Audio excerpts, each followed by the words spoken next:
Greetings everyone, welcome to Study Smart वाला. So students, आज हम chapter number 2 pol science class 12 that is N2 bipolarity.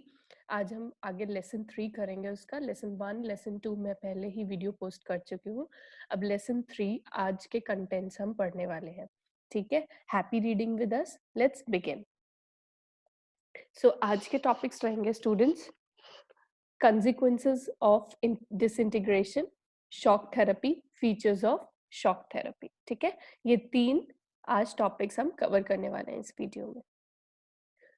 अब सबसे पहले बात करेंगे consequences ऑफ डिसइंटीग्रेशन. भाई डिसइंटीग्रेशन हो गई, लेकिन उसके आउटकम्स क्या रहे वो हम पढ़ेंगे. उसमें हम पढ़ेंगे 3 आउटकम, 3 consequences, रिजल्ट्स. ठीक है, हमारे पास 3 हैं. सबसे फर्स्ट 3 consequences है. फर्स्ट क्या था बेटा जी? End of cold war confrontation and ideological dispute. देखिए, सबसे पहला क्या रिजल्ट रहा कि कोल्ड वॉर जो कन्फ्रंट्रेशन था, जो कोल्ड वॉर उन दोनों सुपर पावर्स के बीच में दैट इज यूएसएसआर और यूएस के बीच में चल रही थी, उसका तो अंत हो गया. साथ साथ जो मेन मुद्दा था, क्या मुद्दा था उन दोनों के बीच में? आइडियोलॉजिकल डिस्प्यूट था. तो आइडियोलॉजिकल जो डिस्प्यूट था वो भी उसके साथ एंड हो गया. आइडियोलॉजिकल डिस्प्यूट मतलब कि a dispute between them on the basis of their economy, that is capitalist economy and communism. ठीक है, मतलब कि यूएस कैपिटलिस्ट फॉलो कर रहा था और यूएसएसआर कम्युनिज्म फॉलो कर रहा था. तो ये आइडियोलॉजिकल डिस्प्यूट था. जब डिसइंटीग्रेशन हो गया, अब यूएसएसआर रहा ही नहीं, तो अब ये आइडियोलॉजिकल डिस्प्यूट भी क्या हो गया? एंड हो गया.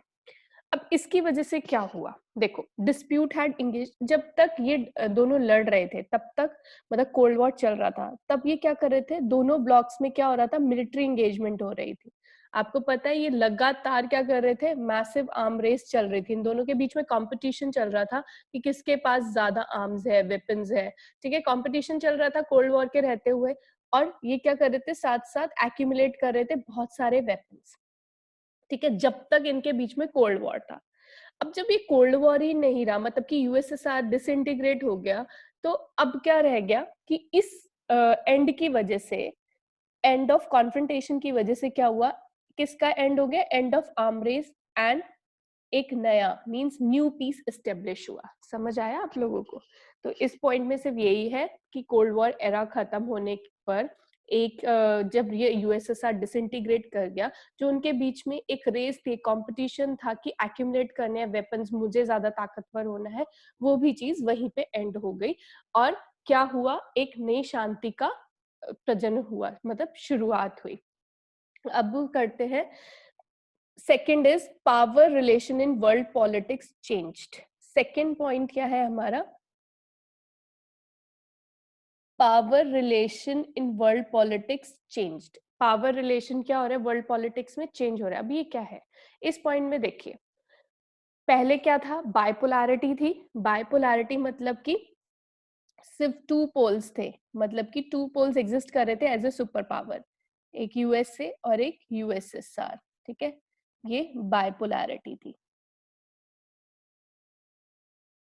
ठीक है, अब जब ये डिसइंटीग्रेट हो गया, मतलब यूएसएसआर डिसइंटीग्रेट हो गया, अब उनके पास 2 चॉइसेस बची थी, 2 पॉसिबिलिटी थी. या तो यूनिपोलर सिस्टम हो. क्या सिस्टम हो? यूनिपोलर. या हो मल्टीपोलर सिस्टम. या हो मल्टीपोलर सिस्टम. अब ये है क्या? देखो, यूनिपोलर सिस्टम मतलब कि, यूनिपोलर मतलब कि यूएस सिर्फ और सिर्फ US as a power, super power रहे, वो हो गया यूनिपोलर. मतलब कि एक ही पावर पूरे वर्ल्ड में एग्जिस्ट करे, सिर्फ एक पावर. ठीक है, एक पावर रहे. अब आता है नेक्स्ट इज मल्टीपोलर. मल्टीपोलर मतलब कि एक पावर पावरफुल नहीं, मतलब कि एक ही कंट्री पावरफुल नहीं रहेगी. मल्टी मल्टी ठीक है, मतलब कि बहुत सारी कंट्रीज पावरफुल रहेंगे, डोमिनेट करेगी. ये नहीं किसी एक ही कंट्री डोमिनेट करेगी यूएस, ऐसा नहीं. मल्टी पोलर सिस्टम में बहुत सारी कंट्रीज जो कि रिसोर्सेज जिसके पास ज्यादा हुए, ऐसी बहुत सारी कंट्रीज जो होंगी वो रूल करेगी, मतलब कि वो डोमिनेट करेगी, तो मल्टीपोलर सिस्टम कहते हैं इसको। लेकिन हुआ क्या, ये सिर्फ दो हमारे पास जरिए थे कि ऐसा पॉसिबिलिटी है कि होने के, लेकिन क्या हुआ, सिर्फ ये वाला प्रिवेल किया, मतलब but unipolar system prevailed. Capitalist economy was favoured everywhere. सबने क्या फॉलो किया, कैपिटलिस्ट इकोनॉमी, क्योंकि यूएस की कौन सी इकोनॉमी थी, कैपिटलिस्ट थी। तो सभी कंट्रीज ने सिर्फ, अब कौन ज्यादा पावरफुल रह गया, यूएस पावरफुल रह गया, ठीक है, बचा हुआ ये एज ए पावरफुल कंट्री जो था, यूनिपोलर सिस्टम इसने एस्टेब्लिश कर लिया, और जो कैपिटलिस्ट इकोनॉमीज की थी सब जगह वही फेवर होने लग गई। समझ आई आपको ये बात? अब आगे चलते देखो, IMF and world bank become powerful institutions, ठीक है। ये पावरफुल इंस्टीट्यूशन ये किसने एस्टेब्लिश किया, यूएस ने। IMF क्या है, इंटरनेशनल मॉनेटरी फंड,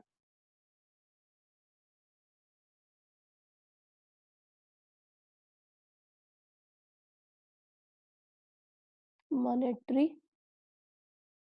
फंड, और वर्ल्ड बैंक का तो आपको पता ही है, ठीक है। ये क्या करने लगे, powerful institution established by the US.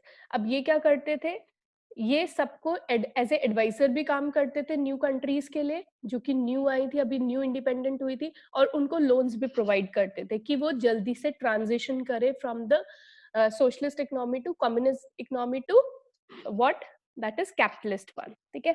So for their transition, transition का मतलब इधर यही है कि वो अपनी जो इकोनॉमी है वो कैसे ट्रांजिट कर ले from, sorry wait, so from the transition from communism to capitalist, ठीक है, समझे आप? तो ये दो इंस्टीट्यूशन थे, लोन भी प्रोवाइड कर रहे थे जिनको नीड थी कि अब वो ऐसे ट्रांजिट कर ले इकोनॉमी में, ठीक है। अब ये था हमारा सेकेंड, ठीक है। सेकेंड पॉइंट में हमने ये पढ़ा कि यूनिपोलर सिस्टम एस्टेब्लिश हुआ, कौन सुपर पावर रह गई, सिर्फ एक सुपर पावर रह गई, दैट इज यूनाइटेड स्टेट्स। और उसके बाद जो उसके इंस्टीट्यूशंस थे, वर्ल्ड बैंक और IMF, उन्होंने क्या किया, एज ए ड्राइविंग फोर्स बने वो, कि सारे के सारे कैपिटलिस्ट इकोनॉमी फॉलो करे। वो एज एडवाइजर्स भी काम करते थे इन कंट्रीज के लिए, और साथ ही साथ उनको लोन भी प्रोवाइड करते थे, किस तरह से कि वो कम्युनिज्म इकोनॉमी से वो किस तरह से ट्रांजिट करे कैपिटलिस्ट इकोनॉमी में। अब नेक्स्ट है इमर्जेंस ऑफ न्यू कंट्रीज, क्या है, इमर्जेंस ऑफ न्यू कंट्रीज। अब देखो ये थर्ड पॉइंट है, emergence of new countries. The end of the cold war lead to the emergence of many new independent countries in Central Asia and Eastern Europe. आपको पता ही है USSR के कौन थे, वार्सो पैक्ट में कौन कौन आते थे, एक तो ईस्टर्न यूरोपियन कंट्रीज आती थी सारी की सारी, और सेंट्रल एशिया भी आती थी, ठीक है। कुछ कंट्रीज जो यूएसएसआर सिस्टम के अंदर थी वो ये सारे कंट्रीज थी। अब ये इंडिपेंडेंट हुई थी क्योंकि यूएसएसआर डिसइंटीग्रेट हो गया था, तो ये क्या थी, ये न्यूली इंडिपेंडेंट कंट्रीज थी। इनके पास खुद की अपनी एस्पिरेशन थी, खुद की सोच थी, खुद की चॉइसेस थी, ठीक है। ईस्टर्न यूरोपियन और बाल्टिक रिपब्लिक जो थे कंट्रीज, और यूक्रेन, जॉर्जिया, वो क्या चाहते थे कि हम यूरोपियन यूनियन और यूएस के साथ रहे, यूएसए के साथ रहे। ईस्टर्न यूरोपियन कंट्री और जो बाल्टिक रिपब्लिक थी, वो यूक्रेन, जॉर्जिया और ये सारी कंट्रीज चाहती थी कि हम यूरोपियन यूनियन या फिर यूएस, ये हम बाद में पढ़ेंगे यूरोपियन यूनियन के बाद ऑल्टरनेटिव सेंटर ऑफ पावर्स में, कि इनके साथ मिलकर रहना चाहती थी। और जो सेंट्रल एशियन कंट्रीज थी, सेंट्रल एशियन जो कंट्रीज थी, वो अपनी ज्योग्राफिकल लोकेशन का फायदा उठाते हुए ज्यादातर अपने कनेक्शन रशिया के साथ रखना चाहती थी, और थोड़ा बहुत connection, they want to establish ties with West, US, China and others, but basically they want to take the advantage of the geographical location to remain with Russia, वो रशिया के साथ रहना चाहते, समझे आप? तो ईस्टर्न यूरोपियन कंट्रीज किसके साथ, एंड बाल्टिक रिपब्लिक और ये कंट्रीज इनके साथ, यूरोपियन यूनियन और यूएस के साथ, और central African country, Asian countries Russia के साथ, और इनके साथ टाइज बनाना चाहती थी, समझे आप? So many new countries emerge as a international system with their own interest and economic and political aspiration, समझे? तो ये थे, हमने ये पढ़े कंसिक्वेंसेस ऑफ व्हाट, डिसइंटीग्रेशन। तीन है मेन पॉइंट्स है, अगर डायरेक्टली आपको क्वेश्चन आता है कि what were the consequences of disintegration of USSR, so you have to write these 3 points. Understood everyone? तो एक बार देख लेते हैं। पहले हमने देखा कि आर्म रेस जो था वो खत्म हो गया था, पॉसिबल न्यू पीस ओरिजिनेट हुआ था, न्यू एस्टेब्लिश्ड हो गया था। पावर रिलेशंस हमने देख लिए, यूनिपोलर, मल्टीपोलर और फिर इमरजेंस ऑफ न्यू कंट्रीज, ये 3 पॉइंट्स में है। अब चलते हैं नेक्स्ट टॉपिक पे, शॉक थेरेपी। अब क्या है हमारा शॉक थेरेपी? ये क्या है शॉक थेरेपी? देखो ध्यान से सुनिएगा। The collapse of communism, collapse किसका collapse? Communism was followed in most of the countries' socialist system by a painful process of transition from an authoritarian to a democratic capitalist system. आप समझ सकते हैं, मतलब कि कोई भी सिस्टम को अगर हम चेंज करें, means shift from one system to another, क्या वो बहुत आसान होगा? जो सालों से किसी कंट्री में चल रहा है और उसके बाद suddenly all of sudden if they want to change, क्या वो बहुत ही सिंपल रहेगा? Of course not. तो अब ध्यान से सुनिए, क्या था जो कंट्रीज थी, जो अभी न्यूली इंडिपेंडेंट कंट्रीज थी यूएसएसआर के बाद जो डिसइंटीग्रेट हुई है, जो अभी न्यू एस्टेब्लिश हुई है, उनसे अलग होकर इंडिपेंडेंट हुई है, अब क्या हो रहा था? उसमें जो कम्युनिज्म फॉलो हो रहा था वो खत्म हो रहा था, वो कोलैप्स हो चुका था। अब उससे ट्रांजिशन वो कौन से सिस्टम में आ रहा था? Democratic capitalist system. तो ये बहुत ही पेनफुल प्रोसेस था, ठीक है। इसके अंदर बहुत ही ज्यादा उनको प्रॉब्लम्स आई, ठीक है। अब देखिए the model of transition in Russia. अब शॉक थेरेपी को क्या बोला गया है? शॉक थेरेपी है क्या? Basically model of transition in Russia, central Asia and east European countries that was influenced by the World Bank and IMF came to be known as shock therapy. समझ आया? एक तरह से जो मॉडल में transition आई है from communist to capitalist, Central Asia में, ईस्टर्न यूरोप में, इन तीनों, बेसिकली इन तीनों कंट्रीज में जो आई है, और किसने मदद की? वर्ल्ड बैंक ने, आईएमएफ ने लोन्स देकर, ठीक है, एज ए एडवाइजर का रूप लेकर। तो उस पूरे के पूरे मॉडल को शॉक थेरेपी बोला गया। और ये शॉक थेरेपी क्यों बोला गया? क्योंकि इट्स अ पेनफुल प्रोसेस। दिक्कतें बहुत ही लोगों को आई, अपने पूरा का पूरा जो एस्टेब्लिश सिस्टम था, that is authoritarian communism system था, उसमें ट्रांजिशन लाने के लिए एकदम से ऑल ऑफ सडन उनको बहुत ही ज्यादा प्रॉब्लम्स हुई। तो उस पूरे के पूरे उसको क्या बोला गया? Shock therapy. अब देखिए फीचर्स क्या थे शॉक थेरेपी के। Each of the country had to make total shift to a capitalist economy. सबको capitalist economy में आना था, which meant rooting out any structure built during the Soviet period. जो सोवियत पीरियड के बीच में जो भी सिस्टम बने थे, जो भी स्ट्रक्चर्स थे, जो भी पूरा का पूरा स्टेब्लिश स्ट्रक्चर्स थे, वो अब निकाल के बाहर फेंकने थे। मतलब कि उसको पूरा रूट आउट करना था। आप समझ सकते हैं, बिल्कुल नींव से चीजें रखनी है, तो it will definitely going to a painful process, ठीक है। उसके एंड रिजल्ट बाद में अच्छे हों, बट स्टार्टिंग में बहुत प्रॉब्लम्स आ सकती हैं। Private ownership become a dominant pattern. Private ownership धीरे धीरे एक डोमिनेंट पैटर्न बन गई। पहले क्या होता था? पब्लिक ओनरशिप, मतलब कि सारा जो लैंड होता था किसके अंडर होता था? सारे जो रिसोर्सेज होते थे पब्लिक के अंडर होते थे, मतलब कि स्टेट के अंडर होते थे। अब प्राइवेट ओनरशिप हो गई, मतलब कि ओनरशिप, मतलब कि प्राइवेट ओनरशिप, सबको अपना अपना रिसोर्सेज चाहिए, अपना प्रॉफिट मेकिंग में सब लगे हुए हैं। प्राइवेटाइजेशन ऑफ स्टेट एसेट्स, जो भी स्टेट के एसेट्स थे उनकी प्राइवेटाइजेशन होनी थी। And corporate ownership pattern were to be immediately brought इन।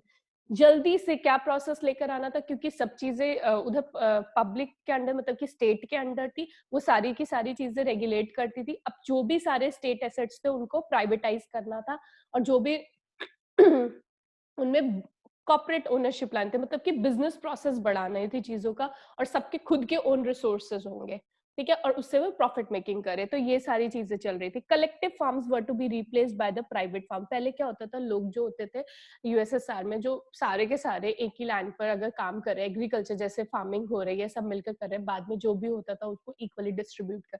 अब क्या हो रहा था? कलेक्टिव फार्म्स जो है वो धीरे धीरे क्या जा रहे थे? खत्म हो रहा था। और प्राइवेट फार्म मतलब खुद का लैंड है, खुद अपना जो है उसमें फार्मिंग हो रही है, और खुद ही उसके प्रॉफिट का नुकसान का खुद ही देख रहे हैं।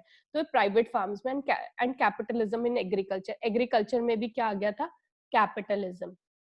समझे आप? तो ये फीचर्स हो रहे हैं शॉक थेरेपी के। Shock therapy also have external orientation of these countries changed. देखो शॉक थेरेपी ने एक्सटर्नल ओरिएंटेशन भी चेंज कर दी थी इन कंट्रीज की। कैसे देखें, development was now envisaged through free trade, therefore sudden and complete change to a free trade regime was essential। जो डेवलपमेंट थी उसको कैसे कर रहे थे, मतलब बेसिकली जो डेवलपमेंट, अगर हम फोकस कर रहे हैं उस टाइम पे, जो डेवलपमेंट पे लोग उधर फोकस कर रहे थे, वो बोल रहे थे हमें ट्रेड बढ़ाना होगा, ठीक है। उसमें जो फ्री ट्रेड है उसमें थोड़े चेंजेस लाने पड़ेंगे। FDI and free trade regime were become engines to bring change. Foreign direct investment, देखो एफडीआई क्या होती है आपको पता है, फॉरेन डायरेक्ट इन्वेस्टमेंट, मतलब कि किस पे ज्यादा जोर दिया जा रहा था कि अगर हमें डेवलप होना है तो, और जल्दी से सिस्टम में चेंजेस लाने हैं और डेवलपमेंट की ओर जाना है, तो हमें एफडीआई का साथ देना पड़ेगा और फ्री ट्रेड का, ठीक है। तो यही एक ऐसे इंजन है जो कि चेंज लेकर आ पाएंगे हमारी इकोनॉमी में। तो फॉरेन इन्वेस्टमेंट, आप फॉरेन डायरेक्ट इन्वेस्टमेंट समझते हैं ना, कि बाहर की कंट्री हमारी कंट्री में क्या करे, निवेश करे, ठीक है। ऐसे कुछ ऐसे स्ट्रक्चर्स बनाए जाए कि उनके लिए इजी भी हो, ठीक है। फॉरेन इन्वेस्टमेंट होने लगी, फाइनेंशियल ओपनिंग अप और डीरेगुलेशन, ये सारे, करंट करेंसी कन्वर्टेबिलिटी, तो ये सारी चीजें होने लगी, जिससे कि क्या होगा, हमारी इकोनॉमी में, मतलब जो होगा फॉरेन डायरेक्ट इन्वेस्टमेंट, डेवलपमेंट बढ़ेगी, enhances the development process,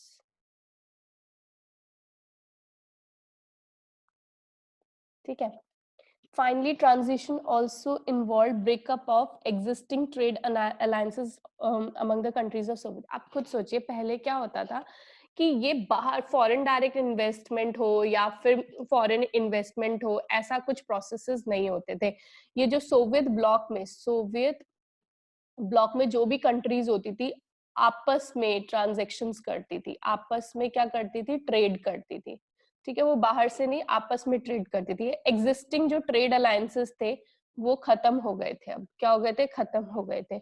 अब क्या हो रहा था, western economic system and capitalist states now become the leader, और ये क्या कर रहे थे, अब बाहर कंट्रीज के साथ ट्रेड करना शुरू कर दिया था, फ्री ट्रेड, ठीक है।